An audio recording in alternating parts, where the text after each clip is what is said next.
ॿियनि ॾींहंनि खां मुख़्तलिफ़ न आहे, बैक टू बैक डेवलपमेंट्स थियूं आहिनि, कुझु अहम ख़बरूं आहिनि जिन ते अॼु के प्रोग्राम में असीं तजिया वठंदासीं पंहिंजे एनालिस्ट खां, उन सां गॾोगॾु गुफ़्तगू थींदी पंहिंजे ॿियनि पैनलिस्ट सां।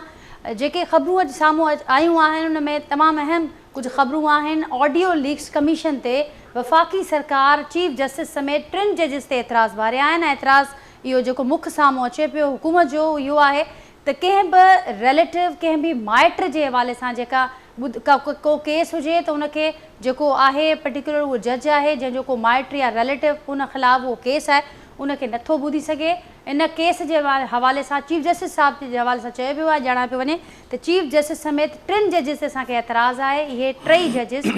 बेंच जो हिसो न हुअणु खपनि। उनखां सवाइ नाज़रीन हिकु भेरो ॿीहर पार्लियामेंट अंदरि बि ॻाल्हियूं थियूं आहिनि जेका समूरी सूरत हाल गुज़िरियल केतिरनि ॾींहंनि खां असीं ॾिसूं पिया। सुप्रीम कोर्ट में 1 मैन शो हलणु न ॾींदासीं। ख़्वाजा आसिफ़ साहिबु अॼु ऐवान अंदरि ॻाल्हायो आहे, इहा बि ॻाल्हि कई आहे त पाकिस्तान तहरीक इंसाफ़ ख़िलाफ़ु पाबंदी वारो मामिलो हुजे या हुजे मामिलो ख़ान साहब जे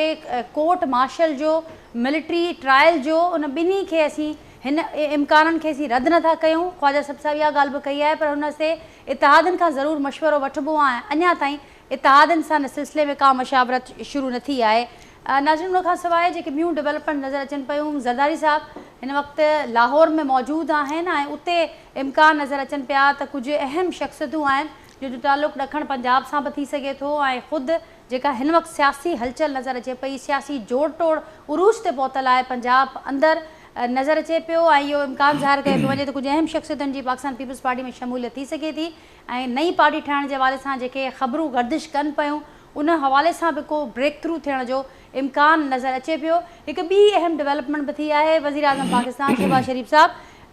ख़ान साहब जी पार्टी सां कंहिं बि क़िस्म जे ॻाल्हियुनि खे रद्द कंदे चढ़ायो आहे त अहिड़ा उहे समूरा एलिमेंट जेके रियासती अलामतुनि जे ख़िलाफ़ु हुजनि या जेके सियासत जे लबादे में सियासतदाननि जे लबादे में हुजनि पर इंतिहा पसंदि माइंड सेट रखंदड़ आहिनि, असीं उन्हनि सां कंहिं बि क़िस्म जे डायलॉग वारे ऑप्शन खे यकसर रद्द कयूं था। जेके डेवलपमेंट्स थियूं आहिनि नाज़रीन उन हवाले सां वधीक ॻाल्हाईंदासीं पंहिंजे प्रोग्राम में। पैनल जो तारुफ़ असां करायां थी, मूंसां गॾु अॼोके प्रोग्राम में मौजूदु आहिनि अशरफ समू साहिबु। अशरफ समू साहिबु एडवोकेट आहिनि सुप्रीम कोर्ट जा, उनखां सवाइ मेंबर सिंध बार काउंसिल आहिनि, मूंसां गॾु हिते मौजूदु आहिनि।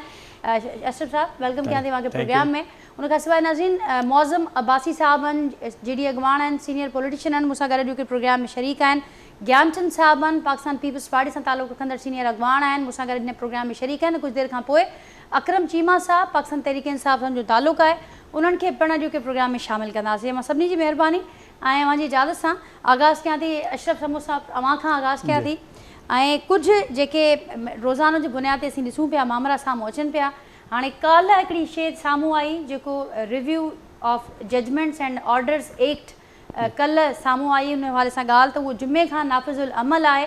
पर उन खां पोइ मुख़्तलिफ़ बहस मुख़्तलिफ़ सवाल पैदा थियनि पिया त उनजो फ़ाइदो कंहिं खे थी सघे थो। जेतोणीकि हुकूमत इन ॻाल्हि खे यकसर डिनाए पियो करे त को सियासी असरु न थींदो, को सियासी फ़ाइदो तरीन साहिब या स्पेसिफिकली मियां साहिब खे कोन थींदो, बट उहे माण्हू जेके उन खां पोइ या जेके नज़रसानी ते हक़ इस्तेमालु न करे सघिया आहिनि उन्हनि खे उनजो फ़ाइदो थींदो। त कानून छा थो चए हिन एक्ट जे हवाले सां अव्हां छा ॿुधाईंदो, इहो आहे छा कंहिं खे फ़ाइदो ॾेई सघे? हाणे जेको हिन अमेंडमेंट आंदी आहे, जेको हाणे जेको जुमे खां उहो इम्प्लीमेंट थियणु शुरू थींदी, जेको ॿुधाई आहे त इहो हिकिड़ी पार्लियामेंट में जेका आहे सा फुल पार्लियामेंट मौजूदु न आहे, अपोज़िशन बि कोन्हे। ठीकु, उन्हनि जेको पार्लियामेंट्री बिल पास कयो आहे उहो कुझु माण्हुनि खे फ़ाइदे ॾियण लाइ कयो। हुननि पंहिंजे जीअं नवाज़ शरीफ़ साहिबु आहे, तरीन साहिबु आहे, हू उन्हनि वक़्ती तौर ते खणी हींअर उहो सम्झनि था त असीं उन्हनि खे 184(3) में सुओ मोटो एक्शन जेको honourable chief justice of Pakistan वठंदो आहे त हाणे उन में हिननि अपील जो हक़ु ॾिनो आहे त हुन में तव्हां अपील करे सघो था। हुन इहा बि शइ ॾिनी आहे त जेके पोयां गुज़री विया आहिनि उते हज़ारे लखे अपील पिटीशनूं आहिनि। हाणे उन्हनि सभिनी खे जेकॾहिं हक़ु ॾींदो, जेकॾहिं इहे वापसि उन अपील में वञनि त लखे तादाद में हिकिड़ो केसनि जो तइदादु वधंदो, उहा हिकिड़ी ॿी आहे। पर सुवालु इहो त इहो सिर्फ़ु इन लाइ कयो वियो आहे कुझु माण्हुनि खे फ़ाइदे ॾियण लाइ,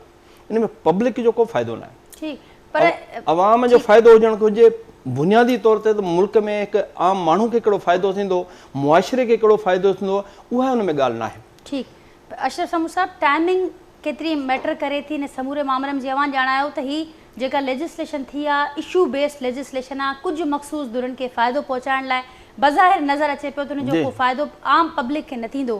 बट ख़ुदि जेके कानून वारा वज़ीर आहिनि उन्हनि इहा ॻाल्हि कल्ह वाज़े कई आहे त तरीन साहब जो नालो बि घणो पियो आयो, मियां नवाज़ शरीफ़ साहब जो ख़ासि करे नालो आयो, उन्हनि ॿिन्ही जे लाइ वाज़े कयो आहे त ॿिन्ही खे को फ़ाइदो कोन थींदो हिन सां। ॾिसो ॻाल्हि इहा त हुननि जॾहिं अपील जो हक़ ॾिनो आहे त उहो डिस्क्वालिफिकेशन जेका हुननि जी थी आहे सो इन 183(4) में थी आहे, 184(3) में थी आहे, त उन में थी आहे त उन्हनि खे जॾहिं हू डिस्क्वालिफाइड थी आहे न उन्हनि खे अपील जो हक़ सिर्फ़ु उन्हनि खे बचाइण लाइ ॾिनो वियो आहे, ॿिनि माण्हुनि खे बचाइण जे लाइ इहो हुननि खे फ़ाइदो ॾिनो आहे। जीअं नेब जा जेके हू पंहिंजा केस ख़तमु करण लाइ अमेंडमेंट आई, आम माण्हुनि खे फ़ाइदो न आहे। हीअ त केस जो कानून साज़ी उहा हुजणु घुरिजे जेको आम पब्लिक खे हुजे, महांगाई ख़तमु कीअं थिए, मुल्क में आम माण्हू खे इंसाफ़ कीअं मिले ऐं बेगुनाह माण्हुनि खे रिलीफ कीअं मिले, उहा शइ हिन में नाहे। हीउ हिकिड़ो चंद माण्हुनि खे फ़ाइदे पहुचाइण लाइ ऐं उहा पार्लियामेंट कंप्लीट न आहे ऐं उन जे लाइ जेको कयो थो वञे। ॿियो त हे जेको चवनि था त असांखे हीअ बेंच क़बूल कोन्हे, फुल बेंच कई, इहो हिकु फरमाइशी प्रोग्राम न आहे। हिते जज हूंदो आहे,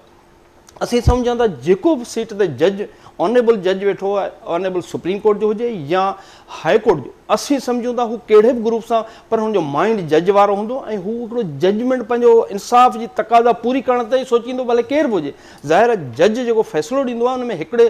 खे हक़ में हूंदो आहे, ॿिए जे ख़िलाफ़ु हूंदो आहे। हाणे हक़ वारो बि उते वकील बीठल हूंदो आहे, ख़िलाफ़ ते वकील, त हीअ जेकॾहिं ईअं असां चऊं था असांजी मर्ज़ी जो हुजे त पोइ हेठि क्रिमिनल कोर्ट्स में को बि अक्यूज़ जंहिंखे सज़ा अचे त उहो क़बूल ई कोन्ह कंदो, हू चवंदो हीअ त जज मूंखे क़बूल ई न आहे। पर कानूनी लिहाज़ खां हीउ जेको एतिराज़ हुकूमत जो साम्हूं आयो आहे त जेकॾहिं कंहिं माइट जो को केस हुजे त उन बुनियाद ते उहो साॻियो जज उनजो केस नथो ॿुधी सघे, इन हवाले सां कानून छा थो चए? कानून में हिन में का बि अहिड़ी ॻाल्हि न आहे त तव्हां पंहिंजे रिश्तेदार खे इंसाफ़ न ॾियो, इहो किथे बि रुकियल न आहे। जज जो कमु आहे इंसाफ़ ॾियणु, हू इंसाफ़ पंहिंजे दोस्त खे बि ॾेई सघे थो, भाउ खे बि ॾेई सघे थो, रिश्तेदार खे बि उहो हुनजो पंहिंजो डिस्क्रिशनरी पावर आहे। जिते हू सम्झे थो त जीअं आउं आहियां, आउं हींअर जेकॾहिं कंहिं पार्टी जो वकील रहियो आहियां, ऐं हिकिड़ी पार्टी जो वकील रहियो आहियां, उते मूं केस हलायोसि ऐं सुभाणे आउं कंहिं पोस्ट ते जज थो थी वञा ऐं उहो ई केस मूं वटि अचे थो, त पोइ मूंखे नॉट बिफोर मी करिणो पवंदो, छो त आउं हुनजो धुर थी चुको आहियां, ऐं हिकिड़ी पार्टी जो केस विढ़ी चुको आहियां, त मूंखे पंहिंजे तरीक़े सां नॉट बिफोर मी करे हुनखां अलॻि थियणु घुरिजे। इहो हुनजो पंहिंजो ज़ाती आहे, बाक़ी हुनखे तव्हां इहो नथा चओ तव्हां न थियो, इहो हुननि खे हक़ु न आहे। हुननि खे इहो आहे त हू पंहिंजो पाण अलॻि थिए, जीअं अॻु में 7 जी बेंच ठही हुई, उहे अलॻि थी विया हुआ, त हुननि जा के रीज़न्स हुआ, उहो हुननि जो पंहिंजो डिस्क्रिशनरी अख़्तियार आहे त उहे अलॻि थी सघनि था, पर चवण सां कोन थींदो आहे त हीअ असांखे न खपे, हू खपे, इहो मुनासिबु। ठीकु, ज्ञानचंद साहब भी मूंसां गॾु मौजूदु आहिनि, मौज़म अब्बासी साहब भी मूंसां गॾु मौजूदु आहिनि पैनल ते। ज्ञानचंद साहब, अशरफ समूह साहब खे मां ॿुधो ऐं अशरफ समूह साहब रिप्रेज़ेंट करनि पिया कि तमामु वॾी फ्रेटर्निटी खे, ऐं उहा इहा ॻाल्हि कनि पिया त हिन सां जेको तासुर हिन वक़्तु ऐं ख़ासि करे हीउ जेको वक़्तु हले पियो, उहो वक़्तु जॾहिं साफ़ जेको स्ट्रेस आहे या जेको टकराव वारी सूरत हाल चऊं नज़र अचे पई धारनि विच में, त अहिड़ी सूरत हाल में अहिड़े क़िस्म जी लेजिस्लेशन जो तासुर इहो पैदा थिए थो त कुझु मख़सूस धुरनि खे, कुझु मख़सूस माण्हुनि खे रुगो फ़ाइदो ॾियण लाइ इहा कानून साज़ी थी आहे, बाक़ी जनरल पब्लिक सां न जो कुझु वञे, न उन्हनि खे को फ़ाइदो पहुचाईंदी आहे लेजिस्लेशन, छा चवंदो? ॾिसो, मख़सूस माण्हू बि इन कानून जा मुतासिरीन आहिनि, उहा ॿी ॻाल्हि आहे, पर अपील जो हक़ न हुजणु बज़ाते ख़ुदि इहो ठीकु न आहे। मुंहिंजे ख़्याल में समूरनि बार काउंसिल्स जो माण्हुनि जो मुतालबो रहियो आहे त तव्हां जॾहिं सुप्रीम कोर्ट हिकिड़ो दफ़ो नोटिस वठी का सज़ा ॿुधाए छॾे या को फ़ैसिलो ॾेई छॾे, उन ते तव्हांखे अपील जो बि हक़ न हुजे त इहो मुनासिबु कोन्हे। बाक़ी जेतिरे क़दुरु जजिस जे इंसाफ़ पसंदि हुजण ऐं मुड़ुस माण्हू हुजण जो तालुक़ु आहे त ज़ुल्फ़िकार अली भुट्टो जो केस तव्हांजे साम्हूं आहे, नवाज़ शरीफ़ जो इवन केस जेको आहे उन में केस जे जेके केस में शयूं हुयूं ई कोन, उन्हनि खे खयो वियो ऐं हुनखे सज़ा ॾिनी वई। JIT पहिरियों दफ़ो थी ड्यू प्रोसेस जेको कानून जो आहे उहो पूरो कोन थियो ऐं हुनखे सभु समूरियूं सज़ाऊं ॾिनियूं। साॻिए क़िस्म जा केसिस आहिनि जेके बाद में जेके हींअर जजिस वेठा आहिनि उन्हनि जॾहिं फ़ैसिला ॾिना आहिनि त ताज़ो जेको वावदा खे रिलीफ मिलियो आहे उहो बि तव्हांजे साम्हूं आहे त पसंदि नापसंदि ते फ़ैसिला थियनि, पसंदि नापसंदि ते बेंचूं ठहनि ऐं हिकिड़े क़िस्म जे सुप्रीम कोर्ट खे वन मैन शो ठाहियो वञे जेके ख़ुदि सुप्रीम कोर्ट जा जजिस चवनि था। त इन क़िस्म जी सूरत हाल में इहो जेके इंटरनेशनल लॉज आहिनि उन इंटरनेशनली जजिस जा मयार आहिनि उन कसोटी ते तव्हां असांजे मुल्क जी सूरत हाल ऐं असांजे उन सिस्टम खे नथा परखे सघो। बाक़ी पार्लियामेंट जे जेतिरे क़दुरु तालुक़ु आहे जेकॾहिं कोई बाइकाट बि करे वेंदा आहिनि पार्लियामेंट में इहो थींदो आहे कंहिं बिल ते अपोज़िशन बाइकाट करे वेंदी आहे हिते त इस्तीफ़ा ॾिनल आहे उनखे तव्हां नथा थी सघो। जेकॾहिं नंबर पूरा आहिनि त उन ला उहो ला कानूनी तौर ते अमली तौर ते मैदान ते ईंदो ऐं उन ते अमल थियणो आहे। तो हिते जी सूरत हाल में असांजी सॼी जुडिशरी जिते पॉलिटिकल साइड जेका आहे उहा बि पोल्यूट थी आहे। उते असांजी जुडिशियल सिस्टम सॼो पोल्यूशन जो शिकार आहे। उनमें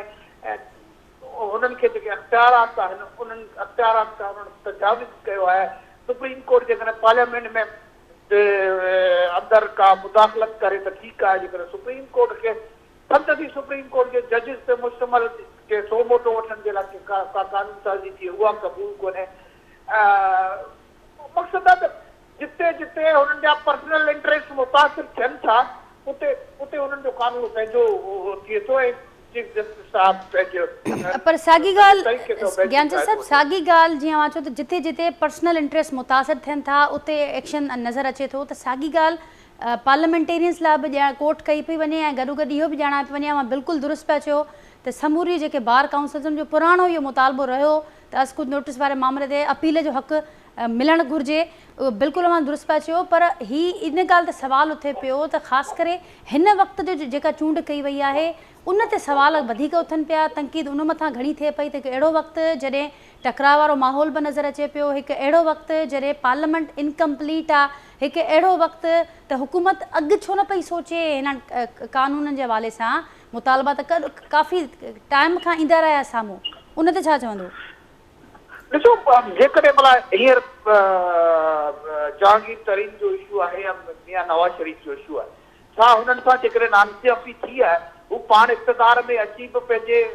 कानून साज़ी करे इंसाफ़ जा रस्ता न खोल रहा आहिनि। इहो किथां जो मंतिक़ ठहे थो त तव्हां सां जेकॾहिं हिकिड़ो दफ़ो नाइंसाफ़ी थी वई तव्हां उन नाइंसाफ़ी खे भोगींदा रहो ऐं तव्हांजे अख़्तियार में हुजे तव्हां कानून साज़ी करे उनखे फ़ैसिलनि खे दुरुस्त करण जे लाइ रस्ता कढी सघो था त उहे न कढो। तो आउं सम्झां थो त जिते बि नाइंसाफ़ी थी आहे इहो त तस्लीम कयो पियो वञे त मियां नवाज़ शरीफ़ सां हिकिड़ो विचो मयार रखियो वियो। जॾहिं इहो तस्लीम कयो थो वञे त विचे मयार खे सिधो करे जेकॾहिं वरी साॻी जुडिशरी वटि अचिजे उन्हनि खे चइजे हिते नाइंसाफ़ियूं थियूं आहिनि अपील जो हक़ मिले उनखे जेकॾहिं इंसाफ़ मिले त इन ते कंहिंखे एतिराज़ कहिड़ो आहे छो हुजणु खपे। जेतिरे क़दुरु तालुक़ु आहे त अपीलनि जा लखे केस खुली पवंदा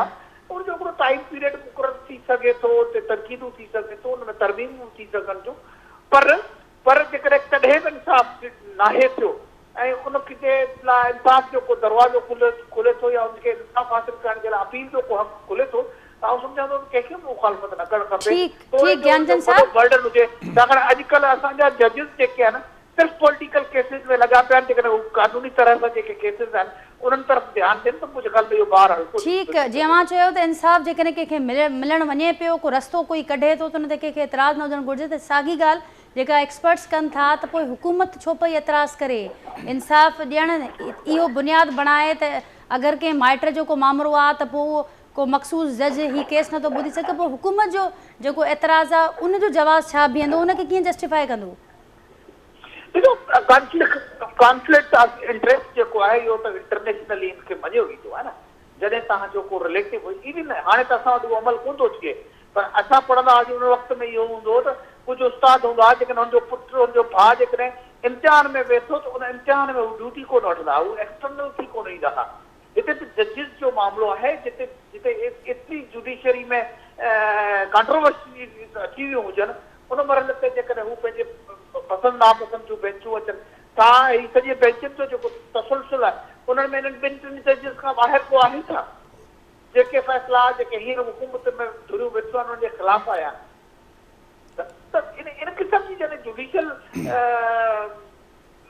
जुडिशरी फैसला ॾींदी हुजे, क़िस्म जा अमल कंदी हुजे, त उन वक़्त में के न के रस्ता खुलण खपनि, बजाए हिनजे जो असांजो सॼो मुल्क कंहिं चीफ जस्टिस या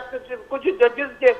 डिस्पोजल ते हुजे। उनजे बजाए जेके कॉन्स्टिट्यूशनल इदारा आहिनि, हर कंहिंखे पंहिंजे डोमेन में रहंदे उन तरफ़ वधण घुरिजे। ठीक ज्ञानचंद साहब, इन ॻाल्हि खे अॻियां वधाईंदासीं। मौज़म अब्बासी साहब, अवां कीअं ॾिसो पिया समूरी सूरतहाल खे? अशरफ समूर साहब खे ॿुधो, अवां ज्ञानचंद साहब खे ॿुधो, ही जेका हिन वक़्तु सूरतहाल नज़र अचे पई, ख़ासि करे जेके हाणे जो अॼोकी डेवलपमेंट्स आहिनि, कीअं ॾिसो पिया उन्हनि खे? महिरबानी तव्हांजी नाजिया। पहिरियों त मां इहो ई अर्ज़ु कयां त साईं जन वेठा आहिनि अशरफ साहिब, साईं त उन्हनि प्रॉपर इन सॼे जेका पॉइंट ऑफ व्यू आहे पंहिंजो लीगल उनखे डिस्कस कयो।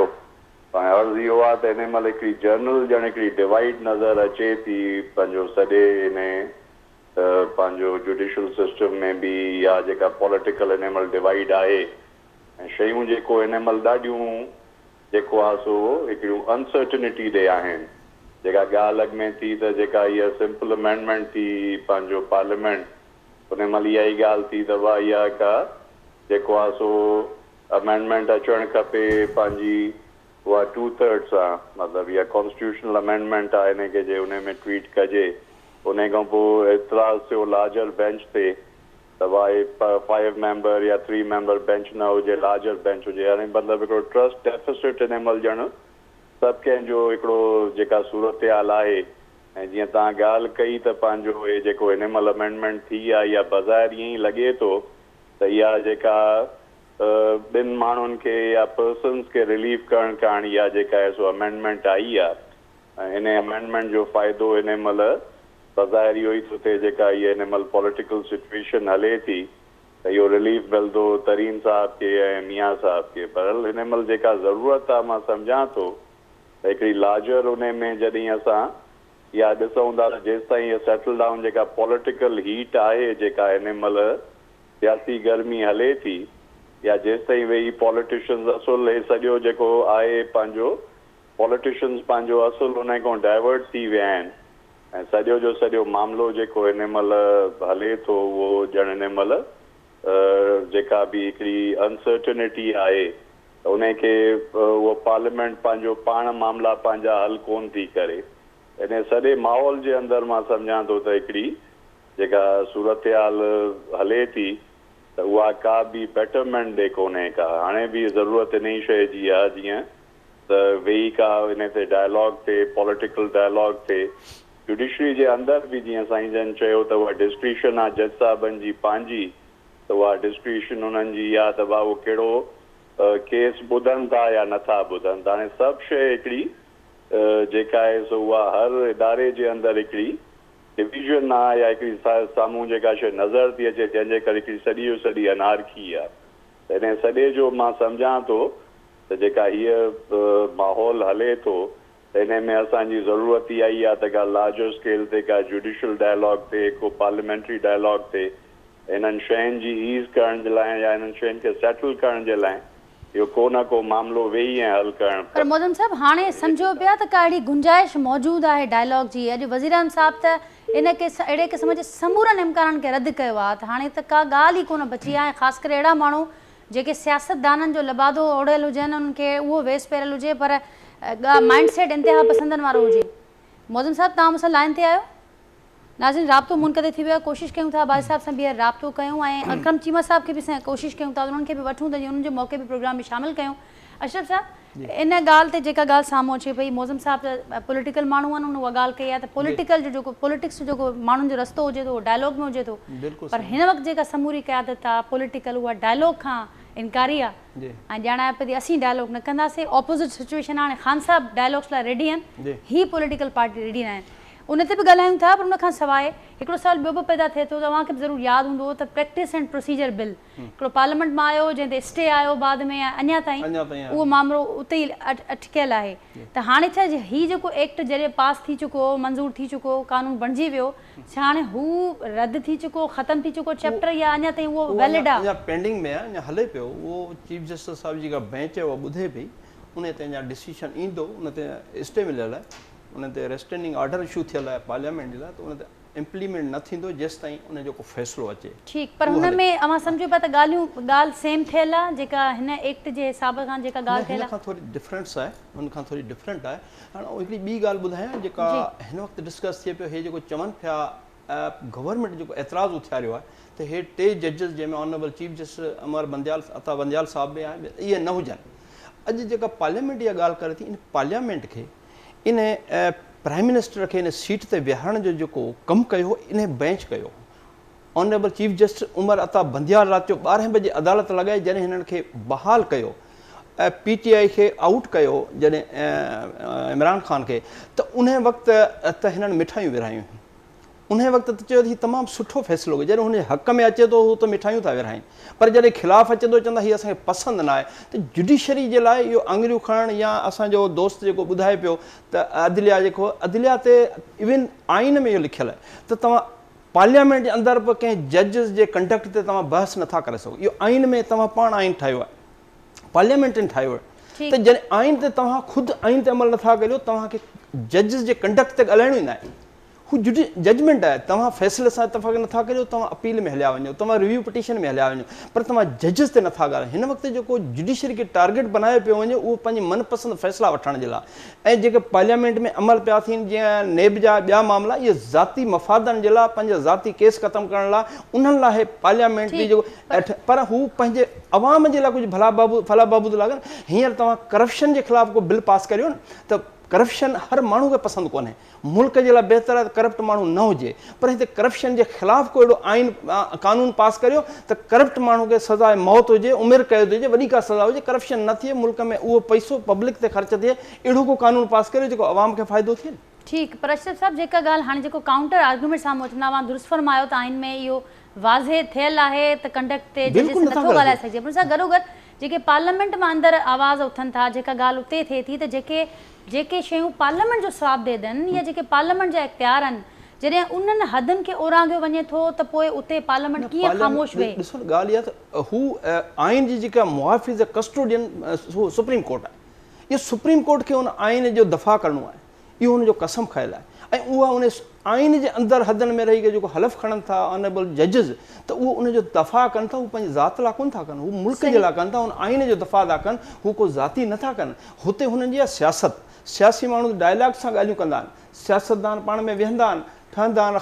उन्हनि जा पंहिंजा डायलॉग्स कामयाबु थींदा आहिनि या न थींदा आहिनि, हुननि जा पंहिंजा हिकिड़ा अलॻि इशूज़ आहिनि। पर अदलिया खे जेको सो इहो कॾहिं बि आउं सम्झां थो असांजे मुल्क जे मफ़ाद में न आहे त हुनखे टारगेट बनायो। तव्हांजो हिकिड़ो डिप्टी कमिश्नर आहे, उहो डिप्टी कमिश्नर हिकिड़ो आहे ज़िले जो,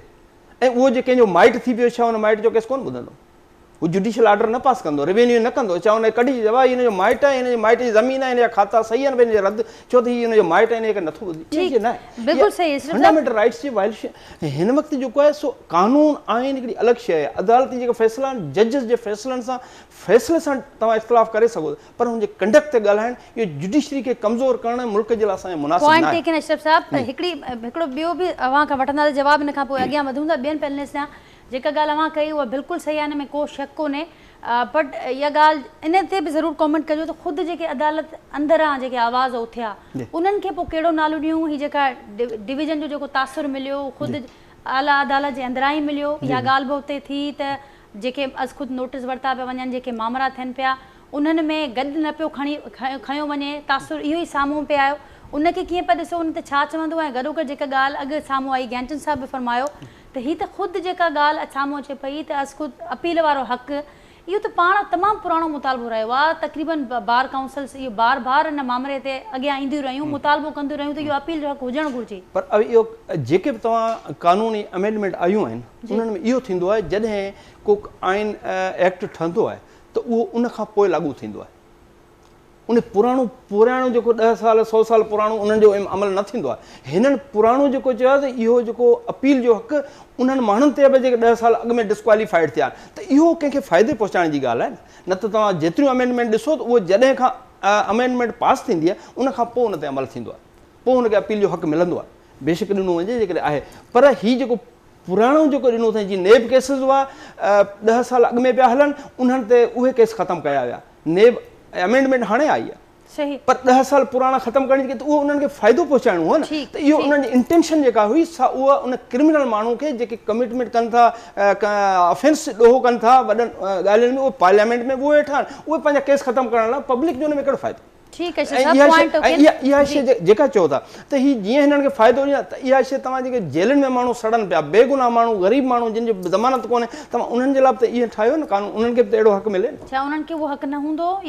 जेके आम माण्हू हुजनि या छा न उहा ॾिस नी ही अमेंडमेंट 184(3) में अपील जो त हक़ ॾिनो अथनि पर जीअं तव्हां हिकिड़े माण्हू खे ॾियो था दादा हुनजी डिस्क्वालिफिकेशन ख़तमु था करियो त तव्हां टाइम बार्ड हूंदो हिकिड़ो टाइम हूंदो 30 ॾींहंनि जो या 90 ॾींहंनि जो त क्रिमिनल जेके माण्हू अंदरि वेठा आहिनि उन्हनि खे बि त अपील जो हक़ ॾियो न बिल्कुलु सही जीअं तव्हां सियासी माण्हुनि खे फ़ाइदो ॾियो था डिस्क्वालीफाई थिए थो तव्हां हाई कोर्ट में जेको 50 रुपए जे स्टाम्प ते जेको माण्हू ज़मानत 6 हफ़्तनि लाइ ॿाहिरि वञे थो 4 साल थी विया नथो अचे अदालत जी वायलेशन न आहे ऐं उहो ज़मानती केरु प्राइम मिनिस्टर अॼु वेठो आहे तव्हां पंहिंजे हुन ज़मानत जी इज़त त रखो न तव्हां क़ौम खे कहिड़ो पैगाम था ॾियो तव्हां पंहिंजे भाउ जी ज़मानत ॾिनी अॼु तव्हां वज़ीर आज़म थियो वेठा तव्हां उन ते अमल त करियो न तव्हां अदालत जो कहिड़ो एतिराम करियो था इहा शइ तव्हां इहा शइ आहे ठीकु आहे सही आहे त तव्हां आम माण्हू खे बि इहो हक़ ॾियो न जेको बीमार हुजे हुनखे 6 हफ़्तनि लाइ ॿाहिरि मोकिले छॾियो जी ज्ञानचंद साहब खोड़ सवाल पैदा थी विया आहिनि हुकूमत लाइ कीअं कीअं कहिड़े रीति जस्टिफाई कंदी ज्ञानचंद साहब तव्हां मूंसां लाइन ते आयो नाज़रीन राब्तो मुनक़िद थी वियो मौज़म साहब असांखे ॿीहर जॉइन कयो आहे मौज़म साहब उन खां अॻु जेका ॻाल्हि अशरफ साहब कई उन खां अॻु मां हिकिड़ी ॻाल्हि कोट कई त समूरी जिते डिवाइड हर किथे नज़र अचे पई नज़र अचे पियो त अनसर्टेनिटी वधे पई ऐं मसइला बि वधनि पिया डायलॉग जो मां ऑप्शन ॾिनो ऐं असीं ॾिठो आहे त सियासतदाननि लाइ जेको वे फॉर्वड हमेशह खां रहियो आहे सदा खां रहंदड़ उहो डायलॉग ई आहे पर अॼु ज़रूरु अवां बि ॻाल्हि ॿुधी हूंदी वज़ीरान साहब जी उहो समूरनि इम्काननि खे रद्द कनि था त हाणे त कोई ऑप्शन ई कोन मौजूदु आहे त ख़ान साहब सां या उनजी पार्टीअ सां असीं वियूं ऐं ॻाल्हियूं कयूं कीअं ॾिसो पिया हिन शइ खे ऐं छा वाक़ई सम्झो पिया त का हाणे गुंजाइश न बची आहे ॻाल्हियुनि जी जी हाणे ॻाल्हि इहा ई आहे त पंहिंजी पॉलिटिक्स त इहा ई आहे त डायलॉग पर ॻाल्हि आहे त पोयां जेके हिकिड़ो ॾाढा जेको वाक़िया थिया 9 मई आहे या हिनखे पंहिंजो या मां सम्झां थो त पाकिस्तान में असांजी जेका हिन महिल सूरत हाल आहे त हिकिड़ो ई इदारो जेको पाकिस्तानी फ़ौज आहे जेको असांजी फेडरेशन खे हिकिड़ो जंहिं नमूने असां हिन महिल सिचुएशन में आहियूं त इहा ई इदारो आहे जेको असांजी फेडरेशन जो ज़ामिन आहे जॾहिं हुन इदारे ते हेठि थिए थी त ज़रूरु उहे शयूं मां सम्झां थो त हिकिड़ियूं जेके लाइन्स आहिनि उहे क्रॉस थियूं आहिनि हाणे उहा ख़ान साहब जी पॉलिटिकल जे अप्रोच मां सम्झां थो करे आहे त जेका पॉपुलरिटी हिकिड़ी ख़ान साहब सम्झे पियो ऐं हुनखे पॉलिटिकल रस्ते सां खणी अॻिते हलनि आहे त इहा सॼो जो सॼो प्रेशर PDM जी जेका मौजूदा गवर्नमेंट आहे जेका हिते महिल ॻाल्हि थी साईं जन बि ॻाल्हि कई त ग़रीब जी आम माण्हू जी का ॻाल्हि नथी थिए हिन मुल्क में महांगाई बेरोज़गारी जेके इशूज़ आहिनि असांजा एजुकेशन जा इशूज़ आहिनि हेल्थ जा इशूज़ आहिनि सिंध में वॾे में वॾो हिन महिल अमन अमान जो इशू आहे त उन्हनि शयुनि ते असां छॾे करे हिकिड़ी उहा शयूं डाइवर्ट थी वियूं जंहिंजे मथां इहे सॼो जो सॼो हिन महिल जेको आहे सो हिकिड़ो पॉलिटिकल उनजे अलावा हिकिड़ी तमामु अनसर्टनिटी जी सिचुएशन आहे मां सम्झां थो त कंहिं बि शइ खे बैलेंस करण लाइ पंहिंजी सिस्टम जमहूरियत में ऑपोज़िशन ज़रूरी आहे हाणे अॻिते छा हूंदो त रुगो सभु पार्टियूं इक़्तिदार में हूंदियूं ऑपोज़िशन काई बि न हूंदी त मां सम्झां थो त हिन महिल एक्चुअली सियासतदाननि खे वेही पंहिंजी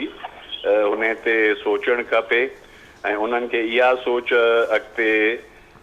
मां सम्झां थो त करणु खपे हाणे जेका शइ हले थी त इक़्तिदार में सभु जेके पार्टीज़ आहिनि गॾु आहिनि त ईदर पंहिंजो जेॾी महिल थींदा इलेक्शन्स त उन महिल छा पोज़ीशन हूंदी त इहा सॼी जो सॼी जेसि ताईं मां उहो ई अर्ज़ु कयमि त तव्हांखे हिन महिल जेका हिकिड़ो डस्ट आहे उहा डस्ट तॾहिं क्लियर थींदी त जॾहिं इहे सॼियूं जो सॼियूं पॉलिटिकल को न को रस्तो निकिरंदो जे सुभाणे ख़ान साहब जी पार्टी मां जेके माण्हू हिन महिल निकिरनि था त उन्हनि जी पोज़ीशन छा बीहंदी या नवां जेके पंजाब असुल जेका मां सम्झां थो त हिन महिल बैटल ग्राउंड पॉलिटिकल या जेको बि आहे उहो पंजाब जे अंदरि आहे पंजाब में सिचुएशन कीअं पंहिंजो थिए थी अॻिते ऐं कीअं जेका नयूं जेको आहे सो पॉलिटिकल पंहिंजूं शयूं थियनि थियूं पीपल्स पार्टी खे जे इहो आहे त भाउ हिन महिल सिंध त असांजी वन वे आहे, सुभाणे पंजाब में असां जेको आहे सो PTI जी जेका हिन महिल पोज़ीशन आहे त उहो फ़ाइदो असांखे मिलंदो। त मां सम्झां थो त असुल त इहो आहे त आवाम छा थो चाहे। सियासत में सदाईं ईअं थींदो आहे, पर हिन मुल्क में बदकिस्मती इहा रही आहे त आवाम जी ॻाल्हि घटि हली आहे ऐं पंहिंजी मैनेजमेंट्स वधीक हलियूं आहिनि। पर मां सम्झां थो त हाणे हिन वक़्त में असांखे इहे सभु शयूं सोचणियूं पवंदियूं ऐं पॉलिटिशियन्स खे वेही ने अॼु जेका शइ थिए थी, जेका सूरत हाल आहे त अॼु PTI सां आहे, कहिड़ी ख़बर आहे त सुभाणे इहा ई ॿियनि पार्टी सां नथी थी सघे। त इहा सभु शइ सोचे सम्झी मां सम्झां थो पॉलिटिशियन्स खे हिकिड़ो वेही स्टैंड वठिणो पवंदो, का वेही पंहिंजी एनालिसिस करणी पवंदी ऐं ईंदड़ वक़्त जे लाइ वेही पॉलिटिकल मां सम्झां थो जेसि ताईं फ़ैसिला न थींदा तेसि ताईं मुल्क जी जेका हिन महिल ताईं इहे तजुर्बा थींदा रहिया आहिनि 70-75 साल में, त उहा अञा बि असां जेको आहे सो बिल्कुलु हिकिड़ी डिटोरिएशन में आहियूं। त इहा डिटोरिएशन असांजी तेसि ताईं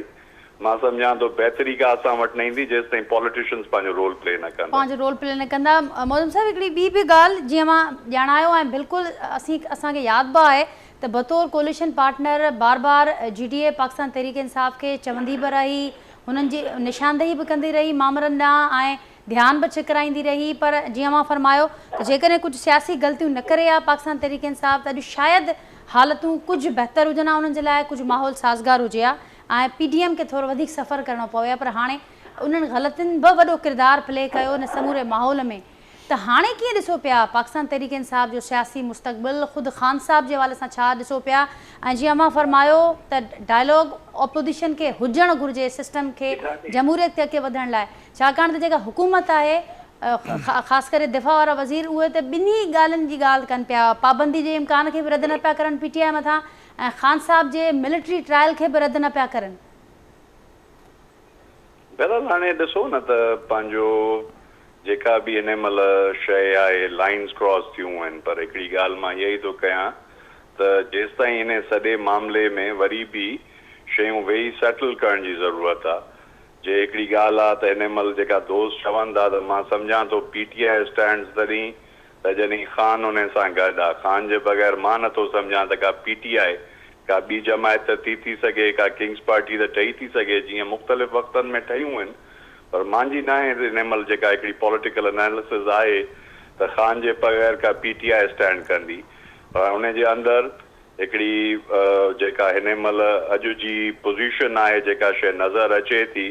त मां सम्झां थो त PTI जे अंदरि बि इहा सोच मौजूदु आहे त जिते ख़ान साहब हिकिड़ा पॉलिटिकल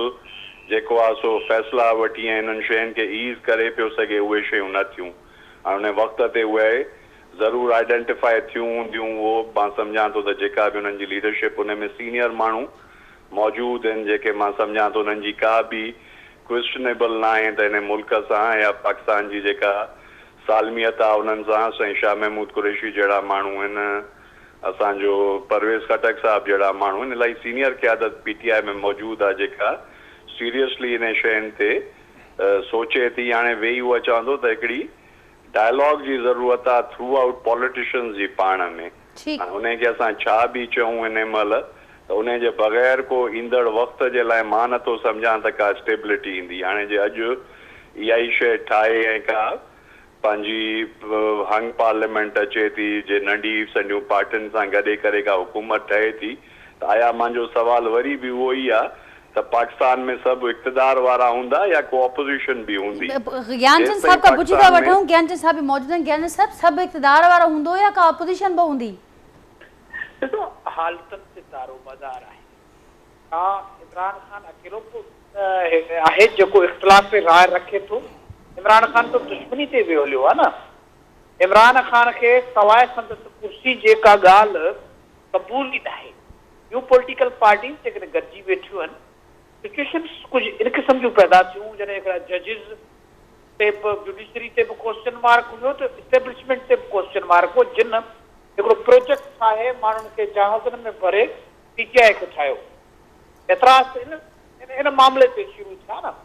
पोइ आउं सम्झां थो त डायलॉग डेमोक्रेसी डायलॉग आहे पर ही बि सुभाणे जॾहिं इलेक्शन में असीं समूरियूं पार्टियूं वेंदासीं त इहे जेके PDM जी हींअर हुकूमत आहे इन जूं पार्टीज़ बि हिक ॿिए सां इख़्तिलाफ़ कनि। हिन वक़्त में बि जेके पार्टियूं गॾु वेठियूं आहिनि मुख़्तलिफ़ मामलनि ते इख़्तिलाफ़ आहिनि, मगर पीपुल्स पार्टी इन ॻाल्हि ते एग्री आहे त पोइ PTI ते खे पाबंदी लॻाई वञे। पीपुल्स पार्टी सिंध जे पाणी जे हवाले सां घणी ॻाल्हि थी आहे त मुख़्तलिफ़ मामलात आहिनि जेके आहिनि, पार्टी जे विच में इख़्तिलाफ़ आहिनि। MP में पीपुल्स पार्टी गॾु वेठा आहिनि गवर्नमेंट में, पर सिंध में हुननि जे विच में काफ़ी मामलनि ते इख़्तिलाफ़ आहिनि। तो इख़्तिलाफ़ रखणु डेमोक्रेसी जी जो हुस्न आहे। त हिन पर्टिकुलर मामलनि ते जंहिंमें पाबंदी बि आहे ऐं डायलॉग वारो मामिलो आहे ऐं ख़ान साहब जे मिलिट्री ट्रायल वारो मामिलो आहे, इन ते छा स्टांस आहे पाकिस्तान पीपल्स पार्टी जो? ज्ञानचंद साहब,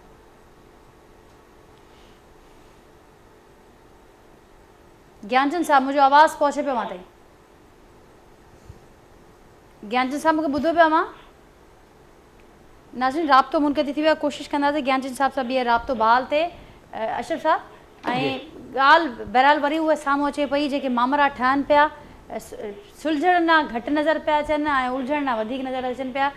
मौज़म साहब इहा ॻाल्हि कनि पिया त लॻे पियो त रुॻो इक़्तिदार वारियूं पार्टियूं हूंदियूं, का अपोज़िशन कोन बचंदी। ॾिसो, जॾहिं इक़्तिदार में जेके पार्टियूं वेठियूं आहिनि, जॾहिं अपोज़िशन में हूंदियूं आहिनि, हुननि जो जेको मौक़िफ़ हूंदो सो अलॻि हूंदो आहे। चवंदा अपोज़िशन सां ज़ुल्म थी वियो, हे अख़्तियार मिलणु घुरिजनि, हे अख़्तियार। जॾहिं हुकूमत में ईंदियूं आहिनि त उन्हनि जो वरी मौक़िफ़ चेंज थी वेंदा आहिनि। हू चवंदा हाणे अपोज़िशन हुजण ई न खपे। त माण्हू ॾिसे ईअं त हू कॾहिं अपोज़िशन में बि ईंदा, कॾहिं हुकुमरान बि थींदा, पर आइन ऐं कानून अहिड़ो ठहणु घुरिजे जेको उन अपोज़िशन में वेहे त बि हू ईज़ी फील करे, जेकॾहिं गवर्नमेंट में हुजे तॾहिं बि हू फंडामेंटल राइट्स जी प्रोटेक्शन हुजे ऐं पब्लिक जो ऐं मुल्क जो इंट्रस्ट हुजे, अवाम जो इंट्रस्ट हुजे। उहा शइ जॾहिं सोचींदा हिते छा आहे, हिते जेके आइन ऐं कानून ठाहिनि पिया उहे सिर्फ़ु पॉलिटिकल पार्टीज़, हू पंहिंजे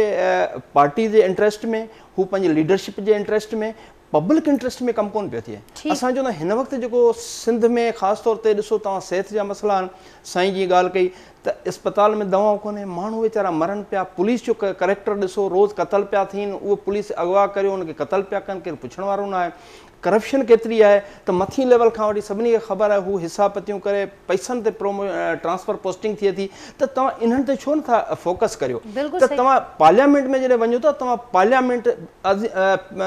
तमामु घणी मुक़दस, पर उहो सुठी शइ आहे, पर तव्हां उहो पार्लियामेंट जो बहितरीनु किरदारु त अदा करियो न। तव्हांजो किरदारु नज़र असांखे कोन थो अचे जुडिशरी जे किरदार ते, छाकाणि त जेका मां ॻाल्हि कई त ज़ाहिर आहे आइन ऐं कानून हुजणु घुरिजनि त, ऐं जेके पार्लियामेंटेरियन आहिनि उहे पब्लिक इंट्रस्ट में मामला असीं ॾिसूं था, सालनि जा साल पेंडिंग केसिस जो तादादु वधंदो थो वञे, पर जेके पाण मुराद नोटिसिस जो असांखे नज़र आयो जहान, या जेके ही मामला पॉलिटिकल केसिस में ख़ासि करे जहिड़े क़िस्म जी फुर्ती असीं चऊं या जेका तेज़ी नज़र पई अचे, इन ते बि सवाल उथनि पिया। ख़ुदि अदालतुनि अंदरि उथिया, इहा जेका तासुर चऊं या जेका डिवीजन नज़र आई, इन खे कीअं ख़तमु करे सघिजे? ॾिसो, ॻाल्हि इहा आहे त हीउ जेको तव्हांखे नज़र पिया अचनि पॉलिटिकल इशू बि पब्लिक इशूज़ आहिनि। जीअं पंजाब गवर्नमेंट जी इलेक्शन जो इहो पब्लिक इशू आहे, पब्लिक जो इशू आहे, तॾहिं हाईलाइट थींदो आहे, उनखे मीडिया बि हाईलाइट कंदी आहे ऐं जुडिशरी बि उनखे प्रायोरिटी बेसिस ते डिसाइड कंदी आहे। उहा पंहिंजी जाइ ते इहो आइन ऐं कानून पार्लियामेंट ठाहियो आहे, उन ते जुडिशरी जेको आहे सो पंहिंजो वठंदी आहे। हिकिड़ी ॻाल्हि त हिन वक़्तु तव्हां ॾिसो त सिर्फ़ु इहो इंसाफ़ करणु जुडिशरी जो कमु न आहे। तव्हां हिन मुआशिरे में तॾहिं इंसाफ़ थींदो जॾहिं पार्लियामेंट मेंबर बि पंहिंजे किरदार सां इंसाफ़ कंदो त आउं पंहिंजो किरदारु सही पियो निभायां। ऑफिसर जेको ब्यूरोक्रेट आहे, SSP आहे, DIG, उहो पंहिंजो किरदारु ॾिसंदो, ऐं पंहिंजी ड्यूटी सही पियो करे, ईमानदारी सां पियो करियां, हू ज़ाती मफ़ादलात कोन थो करे, हू पब्लिक लाइ करे। त असांजे मुआशिरे में असां वकील आहियूं, आम माण्हू, हर माण्हू जो पंहिंजो रोल हूंदो, उहो जॾहिं पंहिंजो हिसो मिलाईंदो मुआशिरे में बहितरी तॾहिं ईंदी। सिर्फ़ु जुडिशरी इंसाफ़ नथी, इंसाफ़ करणु हर इदारे हर माण्हू जो कमु आहे जेको न पियो करे। इदारा जेके हू सियासत करे, पंहिंजूं पार्टियूं पंहिंजे ज़ाती इंट्रस्ट वधीक। हाणे तव्हां ॾिसो न हिन वक़्तु असांजे मुल्क जी सूरत हाल इहा आहे त असांजी अवाम वीचारी एतिरी हू बुख पिया मारनि, हुनखे ॿिनि वेलनि जी मानी नसीबु कोन्हे, ऐं हुनजा दवा इलाज न आहे, हुनजी तालीम न आहे। ऐं ॿी तरफ़ तव्हां ब्यूरोक्रेसी ॾिसो, अरबपति आहिनि, पार्लियामेंटर अरबपति आहिनि, पॉलिटिशियन अरबपति आहिनि, मथी लेवल त तव्हां चंद माण्हू चंद ख़ानदान उहो अरबपति आहिनि, पर हेठि असांजी क़ौम सॼी ग़रीब थी वई आहे। तव्हांखे इन लाइ विहारियो वियो त हिन क़ौम ग़रीब जो इंसाफ़ करियो, हिननि जे लाइ तव्हां इंसाफ़ करियो, हिननि खे अॻियां वधायो, हिननि खे तव्हां कीअं था अॻिते आणियो, इन जे लाइ कमु करियो। इन लाइ तव्हांखे उहिदा मिलिया आहिनि, इन लाइ तव्हांखे फ़ाइदा मिलिया आहिनि, पर तव्हां उहो ज़ाती मफ़ादनि लाइ इस्तेमालु था कनि। इज्तिमाही मफ़ाद ऐं इज्तिमाही सोच ख़तमु थींदी पई वञे ऐं उनखे प्रोमोट कयो वियो आहे। इहा जेसिताईं इज्तिमाही सोच पैदा न थींदी तेसिताईं मुआशिरो तरक़ी नथो करे सघे। असांजे मुल्क जे इंट्रस्ट में बि इहा ॻाल्हि बिल्कुलु सही पियो चयो अशरफ साहब। ऐं असीं अफ़सोस सां इहो ॾिसंदा आहियूं त 5 साल पूरा थी वेंदा आहिनि या उनखां अॻु हुकूमतूं हली थियूं वञनि, पर हीअ थोरो सो तव्हांजो कन्या माज़रत सां त असांजे पार्लियामेंट जा MP MLA जेके मूंखे इहो ॿुधाए हेॾा वॾा ज़ुल्म थिए पिया, कंहिं हिकिड़े ॻाल्हि ते किथे स्टेटमेंट आयो आहे? हुननि जी ड्यूटी कहिड़ी आहे? उहो वोट वठी अचनि था, जंहिं इलाइक़े में मर्डर थियनि था, तकलीफ़ूं थियनि थियूं, ज़ुल्म मज़लूम थिए, कंहिंजो त ॾोह आहे, तव्हां हिकिड़ो स्टेटमेंट जारी कयो आहे कॾहिं? इहो छो तव्हां पंहिंजो रोल कॾहिं नज़र ई कोन थो अचे? शामिल कंदासीं पॉइंट। ऐं अकरम चीमा साहब आहिनि पाकिस्तान तहरीक इंसाफ जा सीनियर अॻवान, उन्होंने पिण असांखे प्रोग्राम में ज्वाइन किया है। अकरम साहब अस्सलाम वालेकुम, वेलकम करती हूँ आपको प्रोग्राम में। वालेकुम सलाम। अकरम साहब क्या कहेंगे, आज जो सूरत हाल है, वज़ीर आज़म साहब ने किसी किस्म के इम्कान को पाकिस्तान तहरीक इंसाफ से, खान साहब से मुज़ाकरात के हर इम्कान को रद्द किया। वो ये कह रहे हैं कि सियासतदानों के लबादों में जो इंतहा पसंद माइंडसेट मौजूद है, उनसे हम किसी किस्म के डायलॉग का जो ऑप्शन है उसको रद्द करते हैं, कोई डायलॉग नहीं हो सकता। क्या कहेंगे आप? बिस्मिल्लाहिर्रहमानिर्रहीम। नादिया देखिए, मेरा ताल्लुक जो है वो कराची शहर से है, ठीक है, और मैं कराची शहर का वासी हूँ। 9 मई की रट लगाई गई है कि 9 मई को पता नहीं क्या जुल्म हो गया कराची शहर के अंदर। मैं सिर्फ कराची की बात करूंगा। आप देखें कि यहाँ पर तो 12 मई भी हुआ था। 12 मई को हर चौराहे के ऊपर लाशें पड़ी हुई थी और उस वक्त पीपल्स पार्टी इक़्तिदार में नहीं थी और कायम अली शाह साहब एयरपोर्ट जा रहे थे तो सामने से सीधी गोलियां गाड़ियों पे चलाई गई थी। पीपल्स पार्टी ने वो वक्त भी देखा हुआ है। तो मैं समझता हूँ कि पीपल्स पार्टी एक पॉलिटिकल फोर्स है, उसको कम अज कम इस जो नाजीपन है इसका हिस्सा नहीं बनना चाहिए और अवाम के ऊपर जो है रहम करना चाहिए। इस वक्त हमारे हजारों कारकुनों को गिरफ्तार करके अंदरूनी सिंध की मुख्तलिफ जेलों में भेजकर तशद्दुद किया जा रहा है। उनके साथ वो जुल्म रवा रखा गया है कि जो पाकिस्तान की सियासी तारीख में कभी कारकुनों के साथ नहीं हुआ। पीपल्स पार्टी हमेशा जमहूरियत का क्रेडिट लेती है और अपने साथ होने वाले मजालिम का जिक्र करती है, कोड़ों का जिक्र करती है, लेकिन आज पीपल्स पार्टी खुद क्या कर रही है कि नाक के नीचे सिंध की अवाम के साथ, कराची की अवाम के साथ क्या हो रहा है, ये सब सोचने की और समझने की और होश का नाखून लेने की बातें हैं। मैं समझता हूँ कि अरबाब इख्तियार को होश के नाखून लेने चाहिए और एक वाक़े को जवाब बन के जिसके अंदर एक बस और 2 गाड़ियां जली हैं। ये कराची शहर तो वो था कि जहाँ पर रोज लाशों के ढेर उठाए जाते थे, घंटों के हिसाब से यहाँ पर चला करते थे। तो वो कातिल कहाँ है, वो जालिम कहाँ है? चीमा साहब, लेकिन ये सिर्फ कराची का मसला तो नहीं था। और अगर आप सिर्फ कराची की बात कर रहे हैं तो कराची के अंदर ही आपके बहुत सारे ऐसे साथी जो आपके फेलोज रहे हैं, उनमें MNS भी हैं, MPS भी हैं, खुद आपके साबिक गवर्नर साहब, बहुत सारे आपके सीनियर फेलोज, वो भी कुछ इस किस्म की बात कर रहे थे। लेकिन अब वो बिल्कुल आपकी आवाज़ के साथ वो साथ देने के लिए तैयार भी नहीं। वो मजम्मत भी कर चुके हैं, वो ये भी कह चुके हैं कि हमसे बड़ी गलती हुई और इस किस्म के स्टेटमेंट के बाद उन्होंने पार्टी से सियासत भी खैराबाद कह दिया है। उनको फिर क्या नाम देंगे? देखिए नाजिया, देखिए मेरी बात सुन जी। दो कुछ पंजाब के अंदर हुआ, KPK के अंदर हुआ, ठीक है, सरकारी अमलाक को नुकसान पहुंचाया गया, कोर कमांडर हाउस के ऊपर हमला किया गया। मैं कहता हूं कि उसमें मुलविस किसी एक आदमी को भी नहीं छोड़ना चाहिए। जिन्होंने जलाओ घिराव किया, जिन्होंने जाके मॉडल चलाए, जिन्होंने जाके रेडियो पाकिस्तान पे हमला किया, उसमें मुलविस साबित शुदा एक आदमी को भी इस स्टेट को चाहिए कि नहीं छोड़ना चाहिए, कैसे किरदार तक पहुंचाना चाहिए। लेकिन उसकी आड़ में जो पूरे मुल्क के अंदर एक क्रैकडाउन और एक पार्टी को तबाह करने की जो मजमून साजिश कर रही है PDM हुकूमत, इसमें सिर्फ PDM हुकूमत मुलविस है। इसके अंदर मैं सिर्फ और सिर्फ इसकी जिम्मेदार PDM हुकूमत और वजारत दाखिला है। इसके अलावा कोई दूसरा इदारा अभी तक सामने नहीं आया कि जो इसके अंदर शामिल हो। और मैं समझता हूँ कि ये पॉलिटिकल विक्टिमाइजेशन की बदतरीन मिसाल पाकिस्तान 9 मई के वाकयात को लेकर कायम की जा रही है। और क्या मोटिव क्या है इसके ऐसा पीछे? नहीं होना चाहिए। मुल्क चीमा साहब, क्या मोटिव है? आपने कहा कि जो मुलविस हैं, जो इन्वॉल्व थे, उन पर कार्रवाई हो, लेकिन बाकी जो क्रैकडाउन है वो आप समझते हैं कि हुकूमत कर रही है। तो हुकूमत तो बड़ा वाज़ेह कह चुकी है कि जो 9 मई के मुलविस थे उनके खिलाफ तो हम करेंगे क्रैकडाउन, लेकिन इसके अलावा आपने कहा तो क्या हुकूमत का क्या फिर मकसद हो सकता है? अब तो इलेक्शन देखें 9 मई के उन वाकयात के ऊपर मैं बात कर रहा हूँ कि जिस तरह GHQ के ऊपर हमला, कुछ लोग हमलावर हुए, उनको बिल्कुल करार वाकई सजा मिलनी चाहिए। ये फौज है तो हमारा मुल्क है, लेकिन इसकी आड़ में जो पूरे मुल्क के अंदर इस वक्त क्रैकडाउन की सूरत हाल क्रिएट कर दी गई है और एक पार्टी को दीवार से लगाने की कोशिश की जा रही है पीडीएम हुकूमत की जानिब से, ये प्योरली सियासी एजेंडा है। और सियासी एजेंडे के ऊपर मैं समझता हूँ कि होश के नाखून लेने चाहिए। ये भी सियासी पार्टियां हैं, वक्त बदलते रहते हैं। इस मुल्क के अंदर तो ये कानून लागू हो गया कि 4 साल बाद एक और दूसरा शाह, और 4 साल बाद दूसरा शाह वोट हो। तो देखिए, ये तो हम बचपन से देखते आए हैं, हमने देखा है कि आज का शाह कल का चोर। तो ये रिवायत भी खत्म करनी चाहिए। मुल्क इस वक्त बहुत बदतरीन हालात है, माशी सूरत हाल बेइंतहा खराब है, बेरोजगारी मुल्क के अंदर रूफ के ऊपर है, महंगाई का अफरेज जो है वो लोगों की जिंदगियां निकल रहा है, लोगों के घरों पे फाके हो रहे हैं, तनख्वाहदार आदमी का गुजारा नामुमकिन बना दिया गया है। तो होश के नाखून लेने चाहिए। मुल्क के अंदर इस तरह को दूध शहद की नहरें नहीं बह रही कि आप मुल्क के अंदर इस तरह के हालात क्रिएट करें। ठीक चीमा साहब, बहुत शुक्रिया। आपका प्रोग्राम का वक्त भी हमारा ख़त्म हो रहा है। आपका बहुत शुक्रिया कि आपने अपना मौक़िफ़ दिया। हमारे साथ मौज़म अब्बासी साहब भी थे हमारे साथ आज के प्रोग्राम में। नाज़रीन, असां सां गॾु ज्ञानचंद साहब हुआ, उन्हनि जी गुफ्तगू बि मां ॿुधी, ऐं अशरफ समो साहब उहो बि असां सां गॾु मौजूदु हुआ, उन्हनि जी गुफ्तगू पिणु मां ॿुधी। समूरी सूरत हाल अवां जे आॾो आहे, बैक टू बैक डेवलपमेंट्स थियनि पियूं ऐं कीअं असीं अॻियां वधी सघूं था, पंहिंजो पंहिंजो मौक़िफ़ हर को रखे पियो ऐं ॼाणाए पियो त हमेशह खां असां जेका सूरत हाल रही आहे त जॾहिं बि को अहिड़ो माहौल हुजे थो ऐं ख़ासि करे अहिड़ी सेंसिटिव सिचुएशन्स में जेको वे फॉर्वर्ड हुजे थो, वरी बि उहो गॾिजी वेहण में हुजे थो, हिक ॿिए खे ॿुधण में हुजे थो, त हिन वक़्तु जेतोणीकि हुकूमत डायलॉग वारे ऑप्शन खे मुकमल रद्द करे पई, पर ॾिसजे त हाणे कीअं अॻियां सूरत हाल वधे पई ऐं जेको ही बार बार तजवीज़ साम्हूं अचे पई डायलॉग जी, इन खे ईंदड़ ॾींहंनि में हुकूमत